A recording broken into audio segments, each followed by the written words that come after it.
खानपुर जे नापुरकोट थाणे real में ॾोहारियुनि जे Indus highway ते काहा गाॾियुनि मथां फायरिंग, क्लीनर खे ज़ख़्मी करे ड्राइवर खे अगवा करे विया। तफ़सीलनि मूजिब खानपुर तालके जे नापुरकोट थाणे रियद में ॾोहारियुनि पारां हथियारनि जे ज़ोर ते लंजू लाड़ो पुलिस पिकट भरिसां इंडस हाईवे खे ब्लॉक करे ट्रक ड्राइवर ज़फ़र इक़बाल खे अगवा करे विया। इतलाउ ते पुलिस नफ़री वाक़े वारे हंधि पहुची इलाइक़े खे कड़ो चाढ़े छॾियो, पर ॾोहारी उदाही जो फ़ाइदो वठंदे मुख़बिज़ ज़फ़र इक़बाल खे खणी वञण में कामयाब थी विया। बे पासे एसएसपी शिकारपुर जो चवणु आहे त नापुरकोट जे लंजू लाड़ो चौकी भरिसां बीठल ट्रक मां ड्राइवर ज़फ़र इक़बाल खे अगवा कयो वियो आहे, जंहिं जे पेरे पोयां पुलिस ताला बयल आहिनि।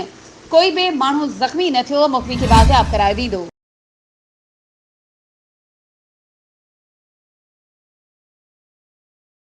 वधीक ख़बरुनि ऐं अपडेट्स जे लाइ असांजे चैनल खे सब्सक्राइब कयो ऐं हा, बेल आइकन खे प्रेस करणु न विसारिजो त जीअं असांजी हर नई अचण वारी वीडियो तव्हां ताईं पहुची सघे।